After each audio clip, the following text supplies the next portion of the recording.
خاص طور پر ڈاکٹر صاحب کی باتیں جو ہیں وہ کافی حد تک کھری تھی، اور کھری باتیں کرنا میرے خیال میں کہ بہت ضروری ہوتی ہیں، اس وجہ سے کہ ہمیں اور آپ کو یاد ہے ہم we were sailing in the same boat, press میں ہوتے تھے کہ ہمیں پتہ چلا کہ جی 71 میں اس طرف سے دشمن کی طرف سے کچھ گولے گرے، اور جی یہاں سے ہم نے جب اس کا جواب دیا تو وہ توبے بند ہو گئی، تو دوسرے دن خبر آئی کہ ہم نے ہتھیار ڈال دیے۔ تو حالات کو بالکل اوپنلی ڈسکس کرنا چاہیے، کڑی باتیں کرنی چاہیے۔ نمبر 1، میں اس بحث میں دراصل یہ بات کرنا چاہ رہا ہوں کہ آپ نے جو ابتدا میں جو انٹروڈکشن دیا اس میں آپ نے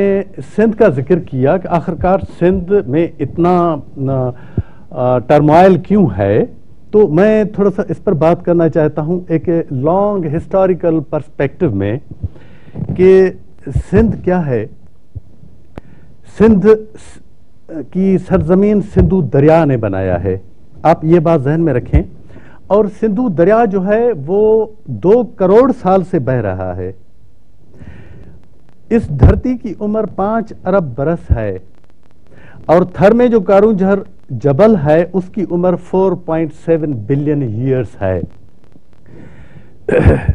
انڈس کا جو رائٹ بینک ہے وہ کسی زمانے میں اخائمینن کا جو قدیم ایرانی سلطنت تھا اس کا حصہ تھا۔ ایوب خان نے کے زمانے میں ایک مرتبہ شہنشاہ ایران نے بیان دیا تھا کہ ایوب خان صاحب کو ذرا زبان سنبھال کر بات کرنی چاہیے، ان کو سمجھنا چاہیے کہ انڈس ریور کا جو رائٹ بینک ہے وہ قدیم ایرانی سلطنت کا حصہ تھا، ڈائریس دا ون گریٹ کے زمانے کا، جس کے حوالے سے ہم سمجھتے ہیں کہ یہ رنی کوٹ جو ہے وہ شاید اسی ایرانی قدیم سلطنت کا ایسٹرن جو ہے وہ فورٹیفیکیشن وال ہے۔ تو میرے کہنے کا مقصد یہ ہے کہ قدیم سندھ کو اہمیت اس وجہ سے ہے کیونکہ یہ انڈس ویلی کا لوور پارٹ ہے۔ آج کا جو پاکستان ہے وہ لوور انڈس ویلی کی جغرافی میں قائم ہے۔ آج کے پاکستان کا تاریخی اور حقیقی اگر نام رکھا جائے گا تو that would be lower Indus valley Pakistan. اچھا، اور اس علاقے کے کئی نام تبدیل ہوئے ہیں، مختلف جو لوگ آئے، جو حملے آور آیا، انہوں نے اس علاقے کو ایک نیا اسٹیٹ بنایا اور اس کا ایک نیا نام رکھا۔ اچھا، تو میرے کہنے کا مقصد یہ ہے کہ یہ جو انڈس ویلی کی جغرافی ہے اس کو سمندر لگتا ہے، اور جس علاقے کو ڈیپ سی سے کانٹیکٹ رہتا ہے اس کو ساری دنیا سے کانٹیکٹ ہے۔ پورے پاکستان کا سب سے زیادہ شاہکار علاقہ سندھ ہے، پورے پاکستان کا سب سے امپارٹنٹ علاقہ سندھ ہے۔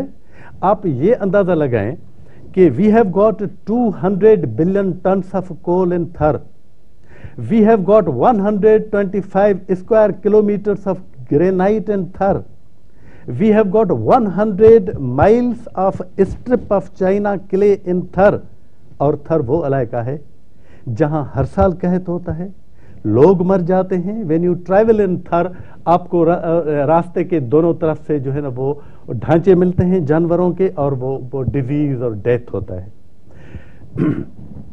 اب یہ ہے کہ چونکہ انڈس نے یہ علاقہ بنایا ہے تو انڈس نے ایک کانٹیننٹل شیلف بنایا ہے، سمندر میں 150 میل کا ایک سلوپ بنایا ہے۔ ایسٹ انڈیا کمپنی کے انجینئر جب یہاں آئے تو they were really surprised to see، انہوں نے کہا کہ یہ تو this is the wonder of the world. We have got 150 kilometers of continental shelf in Sindh. India has got only 6 kilometers of continental shelf, and Balochistan has got only 6 kilometers of continental shelf. تو اب جو ہے وہ سندھ کی میں اہمیت کی بات کر رہا ہوں، اور ہمارے ہاں مصیبت یہ ہے، ہمارے ہاں علم کی حالت یہ ہے کہ ایک اخبار میں نے خبر پڑھی کہ جی یہ دریائے سندھ جو ہے اس کا ہم نام تبدیل کر کے دریائے پاکستان رکھنا چاہتے ہیں، کیونکہ اگر اس کا نام دریائے سندھ ہوگا تو سندھی کہیں گے کہ یہ تو ہمارا دریا ہے تو یہ پانی اس کا ہم کو دے دو۔ انور صاحب، اچھا ایک یہ مجھے بات ختم کر کے دیں کہ دریائے سندھ کا مقصد یہ نہیں ہے کہ یہ دریا سندھ کا ہے، سندھ نام اس دریا کا ہے، سندھ کے خطے پر نام اس دریا کے نام سے پڑا ہے؟ نہیں، میں آپ بالکل اپنی گفتگو جاری رکھیے گا، لیکن ایک چھوٹا سا بریک لینا ضروری ہوتا ہے.